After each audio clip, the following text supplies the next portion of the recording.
So in other news, I'm sorry, we got to still talk about Bron. Now his son, Bronny, playing at USC, it's been some things in the news they're talking about. He's not on the draft board. He's falling down. What's your thoughts about how Bron responded, how he handled that situation, and even just Bronny? Well, Bron is upset because of the attention that people are giving to Bronny.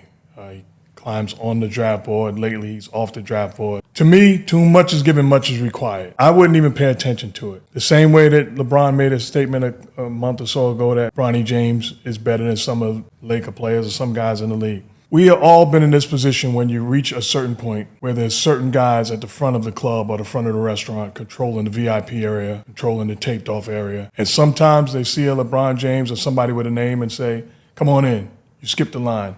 But there's always that one person at times that's the only power that they will ever have. And they want to say, no, we're booked. We don't have a table for you. There's no more room. And they utilize the minimum power that they have to wave away guys because they're natural haters. So you're going to experience that if you're Bronny James. There's going to be people that's going to celebrate you, acknowledge you, and then there's going to be people that's going to hate. And then there's going to be people that tell the truth. It's a gift and a curse to be the son of LeBron James. I say this, if I'm LeBron James, I don't even mention it. He's going to be an NBA player. I'm listening to radio today on my way here, and they're saying, well, Bronny James needs to get better and stay in school. Why? The best position for him to get better is to be on one of these NBA teams and work out every single day and get better. And on top of this, they say, is he a pro? Does it matter? Yeah, he's a pro. I guarantee you, Bronny James is a pro. Why? Because I'm the Brooklyn Nets or I'm the Golden State Warriors, and I got the 32nd pick in the draft. I'm picking Bronny James. LeBron James is on record already telling you he wants to play with his son. He's a free agent at the end of the year, potentially. I'm going to force his hand by drafting Bronny James, and now I win by getting LeBron James in uniform. Bronny James doesn't have to play for me. He could be at the end of the bench, working out every day, getting better. He's an elite defender today. He's a guy that's going to become a better shooter. He's a very good athlete. At the end of the day, I get LeBron James. It's incredibly good for business. It's a wise business decision. It makes absolute sense. If I want to get LeBron James in uniform, this is the best avenue. Can someone please inform Mark Jackson that he no longer has to kiss to keep a job? He no longer has to kiss LeBron James and say all of these great things about LeBron James in order to keep his job at ESPN. ESPN no longer cuts your check. You don't have to worry about having to filter what you say, having to watch what you say because you're scared you're going to get fired. See, some people can leave the plantation and still be enslaved mentally. I'll repeat, some people can be freed from the plantation by the slave owners and still be enslaved mentally. RBA analysts, former RBA players, you can see the programming. They've been brainwashed so much to believe that LeBron James is just so great. Now, the conversation began with them debating on who is the GOAT. First of all, before he could say that Michael Jordan was the GOAT, he had to make sure that he didn't offend the Bronsexuals. So he said, well, LeBron James he's done all these incredible feats, and LeBron James broke all these records and has a great legacy, and LeBron James is such a great player, but Michael Jordan is the GOAT. We know that. But they've brainwashed you so much, and they've wired your brain so much to believe that LeBron James is second to Jordan because they've constantly mentioned LeBron James in the breath of Michael Jordan 24/7. Every time they cover LeBron James news, they have to put him in the same conversation with Michael Jordan. They've sold him as the second greatest player of all time. LeBron James hasn't done enough to be considered the second greatest player of all time. They've sold him as the second greatest player of all time based upon statistics, based upon numbers, simply because of longevity stats. It can be because championships, because he's 4-6 in the RBA finals. He doesn't have enough titles to match all of the talent that he has had. And they'll disqualify Kobe from the top 5 because they say he played with Shaq. But then they fail to mention, but he's played with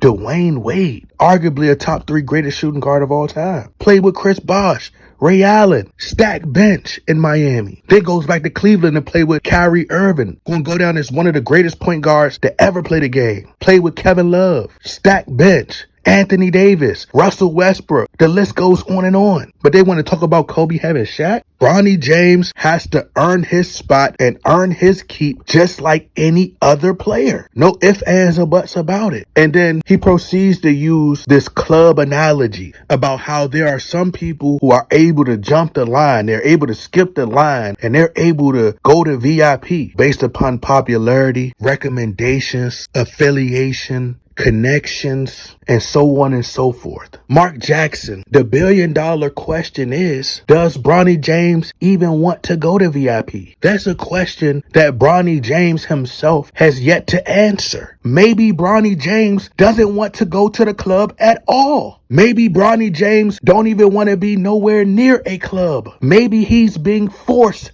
to come to the club. Mark Jackson? Sorry, Mr. Jackson. I am for real. I am for real.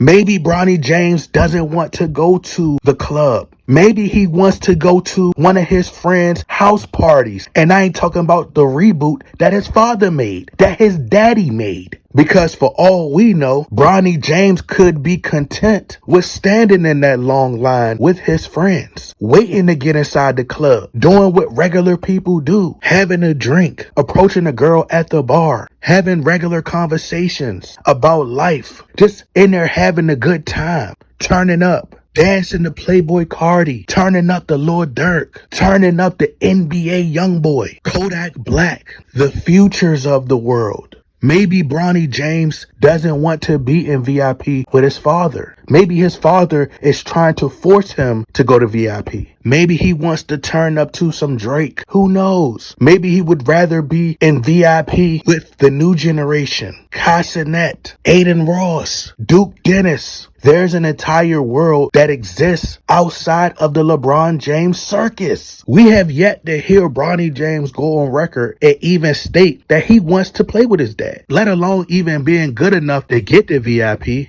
Or the club owner feeling that they even need a LeBron James in VIP to bring attention to their club. LeBron James is 39, 40 years old. For the sake of our franchise, should they blow up their entire team to draft Bronny James because they know that's going to lower LeBron? Is that a smart idea? And you can apply that to any team in the RBA. Teams want to win because ultimately people want a winning product. We're not sugarcoating nothing. It's the truth. You're just giving them the title of an elite defender, and we haven't seen him shut nobody down because it seems like these teams are coming in there and steamrolling these guys. Bronny James is not a better player than Caitlin Clark. People are demanding that Caitlin Clark is drafted to the NBA. Let's use common sense. Caitlin Clark is a hot commodity. If you had the option, ask a franchise owner, who would you much rather have right now? Caitlin Clark or Bronny James? You can do a poll and they're going to say, I'd rather have Caitlin Clark. Do you realize that the Indiana Fever tickets went from $50 to $60 to almost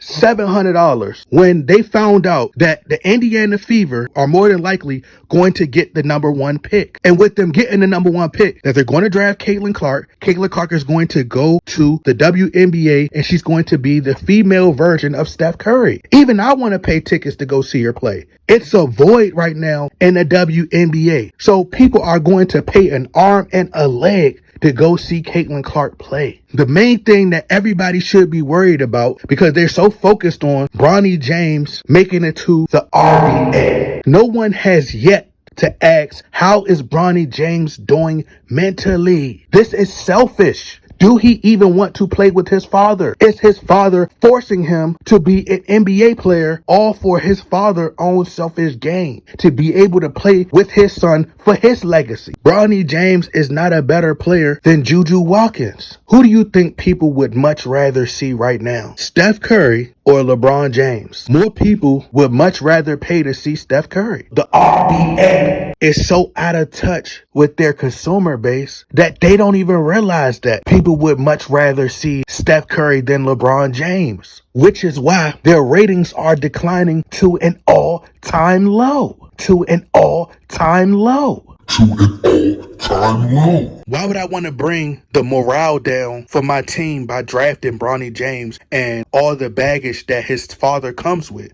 The same toxic environment that Kevin Durant spoke about with LeBron James and the media is already being translated over to Bronny James in college. And he's already having to deal with the pressures and all that comes with being associated with his father. Maybe Bronny James wants to work at Walgreens. It could be a possibility that LeBron James could be forcing his son to take steroids, allegedly. Maybe he's forcing his son to follow his path, following his footsteps. Y'all don't care about that. All y'all care about is LeBron James. Reverend Mark Jackson, you may be a preacher, but LeBron James is a false god. Can I get an amen?